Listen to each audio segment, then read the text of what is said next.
আসসালামু আলাইকুম। আমার কিউটি বিউটি ছেলেটার আজকে টিকা বা ভ্যাকসিনের সময়। তো সবার আগে আমরা কি করলাম, সকাল সকাল উঠে আর্লি উঠার পরে রান্নাবান্না শেষ করে আমরা হাঁটা শুরু করে দিয়েছি।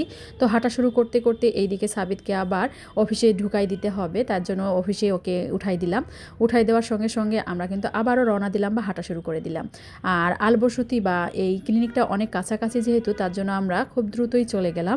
যাওয়ার পরে মা তো ভিতরে ঢুকতেছে আর এইদিকে বিজয়ের পতাকা উঠতেছে। যাই হোক, কিছুক্ষণ অপেক্ষা করতেছি কারণ অনেকগুলো লগ আসছে টিকা দেওয়ার জন্য, তাদের জন্য আমরা অপেক্ষা করতেছি। কারণ যারা আগে আসছে তাদের আগে টিকা দিবে, আর আমার ছেলে যেহেতু একটু লেট হয়ে গেছে তার জন্য তাকে একটু লেটেই টিকা দিবে। তার জন্য সে বসে আছে, মা বসে আছে এবং শ্রেয়ান্ত হাই তুলতেছে এবং লাফালাফি করতেছে। তার লাফালাফি দেখে মনে হচ্ছে যে ও এখানে খেলতে আসছে। যাই হোক, সে তো খেলা শুরু করতেই সে এইদিকে তাকে দিয়ে দিল সবার আগে পোলিও।